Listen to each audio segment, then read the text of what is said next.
नमस्कार। अपना प्रदेश उत्तर प्रदेश उत्तराखंड देख रहे हैं आप। मैं हूं आपके साथ पूजा मोहन पांडे। बुलेटिन की शुरुआत करते हुए सबसे पहले आपको बता दें, आज विजयदशमी के मौके पर गोरखनाथ मंदिर से सीएम योगी आदित्यनाथ के नेतृत्व में भव्य शोभा यात्रा निकाली गई है, जो पारंपरिक मार्ग से होते हुए मानसरोवर मंदिर पहुंची। वहां पीठाधीश्वर ने भगवान शिव का अभिषेक किया और इसके बाद पीठाधीश्वर महंत योगी आदित्यनाथ रामलीला मैदान भी पहुंचे। भगवान श्री राम का राज तिलक करते नजर आए। फिर यात्रा वापस गोरखनाथ मंदिर पहुंची। शोभा यात्रा के दौरान जगह जगह लोगों ने पुष्प वर्षा करके पीठाधीश्वर का स्वागत किया। तो वहीं गोरखनाथ मंदिर से बाहर निकलते ही मुस्लिमों ने भी उर्दू एकेडमिक चेयरमैन कैफुलवारा के नेतृत्व में शोभा यात्रा का भव्य स्वागत किया और पीठाधीश्वर महंत योगी आदित्यनाथ का माल्यार्पण भी किया। साथ ही रास्ते में पड़ने वाले मंदिरों और दुर्गा पंडालों में महंत के प्रतिनिधि के तौर पर एक संत प्रसाद चढ़ाते रहे। शोभा यात्रा मानसरोवर मंदिर पहुंची तो पीठाधीश्वर महंत योगी आदित्यनाथ ने परंपरा के हिसाब से भगवान शिव की पूजा अर्चना करी। उसके बाद रामलीला मैदान पहुंचे और श्री राम का राज तिलक भी किया गया।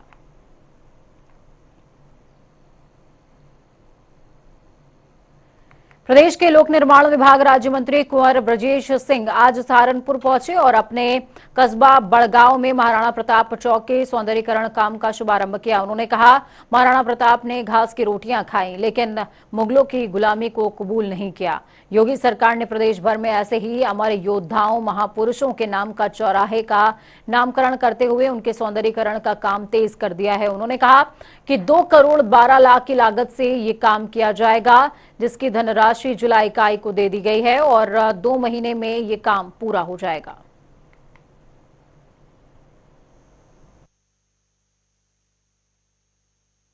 बड़गांव का महाराणा प्रताप तिराहा जो जनपद की 3 सीमाओं को ये तिराहा जोड़ता है, एक लंबे समय से उपेक्षित था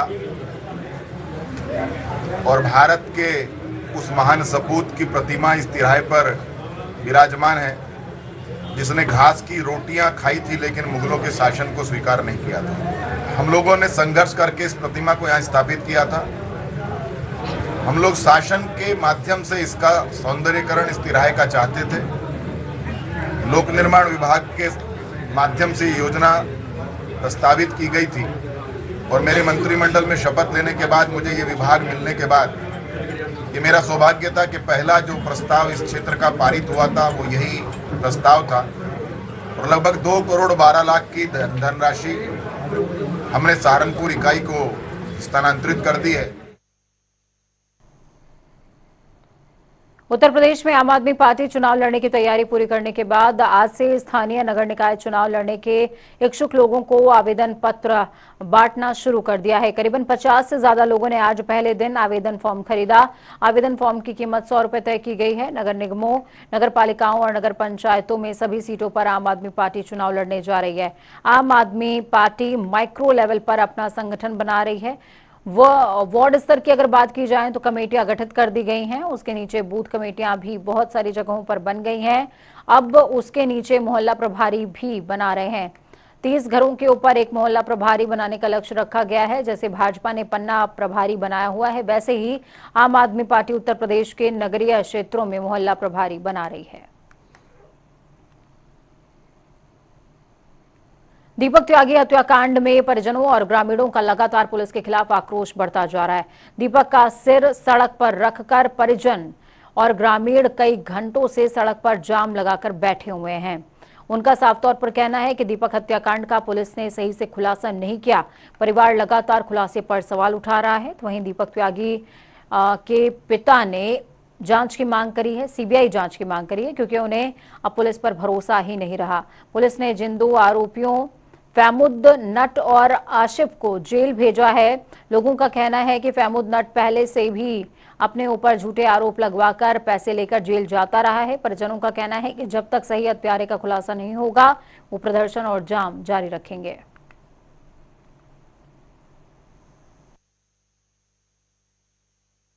देखो, हमारा बेटा दीपक त्यागी इस गांव का बहुत लाडला बेटा था और उसके साथ उसकी जिस तरीके से निर्मम हत्या कर दी गई, उससे आक्रोशित होकर के उसके विरोध में, चूँकि प्रशासनिक अमला जमला सब ढीला पड़ा हुआ है और कोई कार्रवाई नहीं हुई, जो भी हुई उस पर लीपापोती हुई।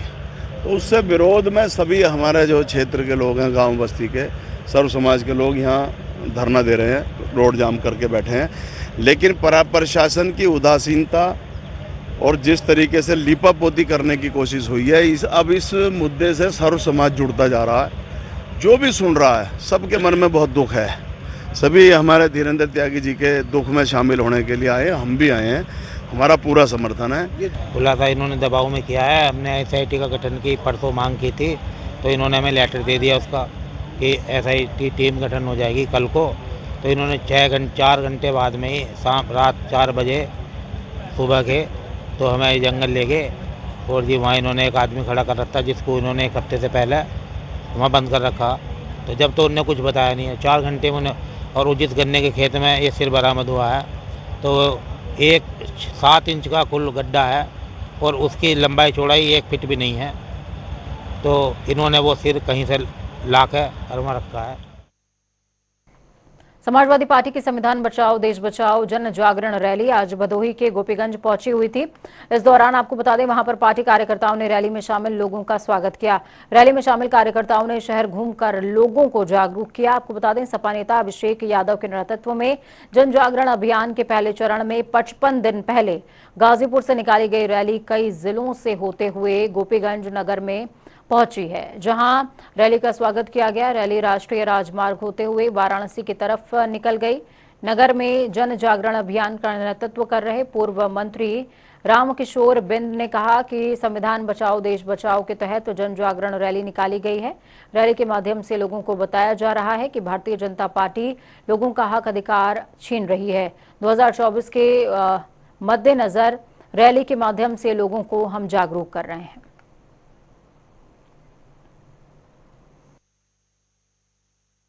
शिक्षा से वंचित होना पड़ रहा है। गरीबों की जो योजनाएं जो समाप्त हो गई है, ऐसी स्थिति में समाजवादी पार्टी परिवर्तन लाने के लिए 2024 में परिवर्तन लाने के लिए लोगों को जागरूक करने के लिए ये यात्रा निकाले।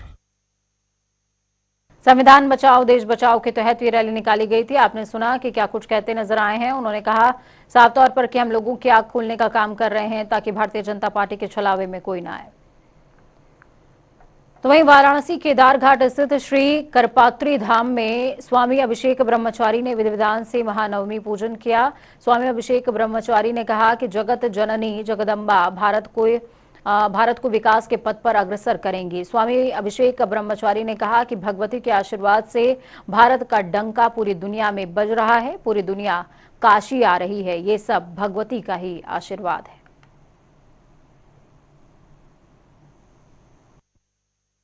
जैसे महिषासुर का वध करने के लिए भगवती छठे दिन कात्यायन मुनि के आश्रम में प्रकट हुई और 3 दिन उनके यहाँ पूजा लिया। सप्तमी, अष्टमी और नवमी के दिन हम लोग भगवती को नारियल बलि, कुष्मांड बलि से पूजा करते हैं।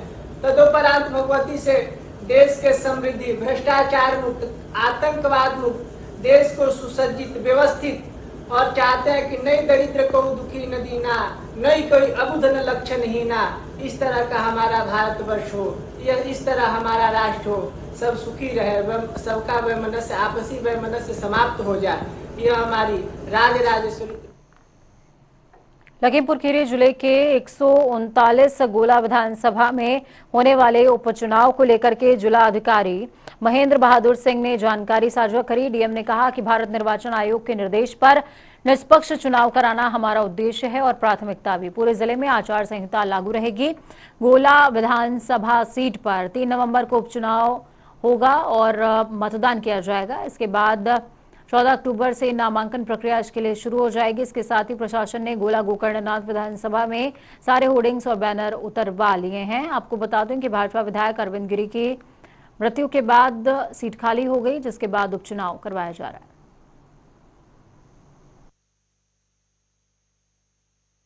अक्टूबर से आदर्श आचार संहिता लागू हो चुकी है। जनपद में सभी कार्रवाइयाँ की जा रही हैं।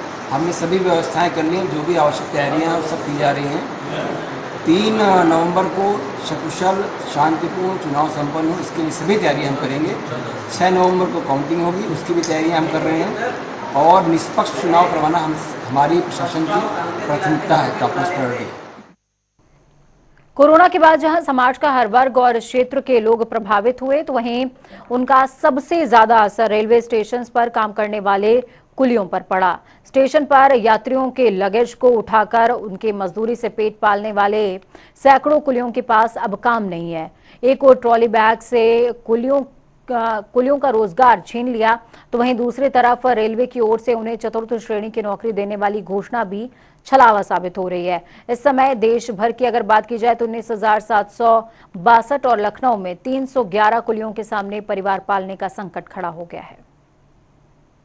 सारी दुनिया का बोझ हम उठाते हैं, सारी दुनिया का बोझ हम उठाते हैं। सारी दुनिया का बोझ उठाने वाले कुली आज अपना ही बोझ नहीं उठा पा रहे हैं। हालत ये है कि उनके सामने 2 जून की रोटी का संकट सामने खड़ा हो गया है। कोरोना के बाद जहां समाज का हर वर्ग और क्षेत्र के लोग प्रभावित हुए हैं, वहीं उसका सबसे ज्यादा असर रेलवे स्टेशनों पर काम करने वाले कुलियों पर पड़ा है। स्टेशनों पर यात्रियों के लगेज को उठाकर उसकी मजदूरी से पेट पालने वाले सैकड़ों कुलियों के पास अब काम नहीं है। एक ट्रॉली बैग ने कुलियों को पहले से ही बेरोजगार कर रखा था। अब दूसरी ओर रेलवे की ओर से चतुर्थ श्रेणी नौकरी देने की घोषणा भी छलावा साबित हो रही है। इस समय देश भर में 19,762 और लखनऊ में करीब 311 कुलियों के सामने परिवार पालने का संकट खड़ा हो गया है। सैकड़ों कुली काम मिलने की उम्मीद में हर दिन रेलवे स्टेशन आते हैं, लेकिन उन्हें काम नहीं मिल पाता है। पुलिस संगठन के अध्यक्ष राम सुरेश ने अब रेल मंत्रालय से पूर्व रेल मंत्री लालू प्रसाद यादव के वर्ष 2008 में कुलियों को रेल में चतुर्थ श्रेणी नौकरी दिए जाने के मांग को फिर से दोहराया है। और उसके बाद में सरकार ने अटेंडम में जो लॉकडाउन बोल दिया। लॉकडाउन बोलने के बाद सारी चीज़ों को ठप कर दिया गया। ठप करने के बाद स्थिति बहुत ज़्यादा गंभीर होती गई। लोग तो एम्प्लॉय जो थे उनको तो वेतन मिल रहा था, नॉन एम्प्लॉय के पास कुछ ना कुछ फाइनेंस सपोर्ट होता है, लेकिन हमारे पास रोज़ कमाना रोज़ खाना होता है। इससे मेरे पास ऐसी कोई व्यवस्था नहीं होती थी कि जो मैं कमा कर मतलब रख करके मनी और खा सकूँ। इससे हमारे पास बहुत बड़ी समस्या थी। कोरोना को लेकर के मैंने सरकार को बहुत बार, उत्तर प्रदेश सरकार, केंद्र सरकार, तमाम सारे लोगों को लेटर पर लेटर जारी करता रहा, लेकिन कहीं से कोई रिस्पांस हमें नहीं मिला।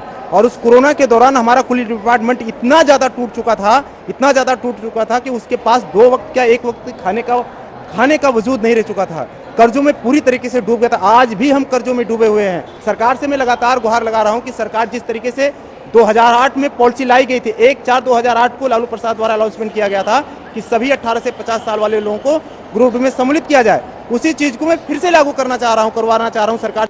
कोरोना के बाद से देश भर में भले हालात सामान्य हो गए हों, लेकिन कुलियों की हालत बद से बदतर होती जा रही है। चारबाग स्टेशन पर इस समय 311 कुली कार्यरत हैं, जिनको काम के अभाव में भुखमरी के कगार पर पहुंच गए हैं। हालत यह है कि कुलियों को पूरे दिन ट्राली लिए इंतजार करते रहते हैं, लेकिन उनको काम नहीं मिलता है। उसके पीछे क्या है कि अब मॉडिफाइड लगेज ट्रॉली हो गई हैं, लोग अपना ट्रॉली लिए और चले जाते हैं, कुली अपना बैठे इंतजार किया करते हैं। ज़्यादातर सामान लोग लिफ्ट से और एस्केलेटर से लेकर निकल जाते हैं और कुलियों को काम नहीं मिल पा रहा है। कैमरामैन आशीष कश्यप के साथ TN मिश्रा, जनता TV, लखनऊ।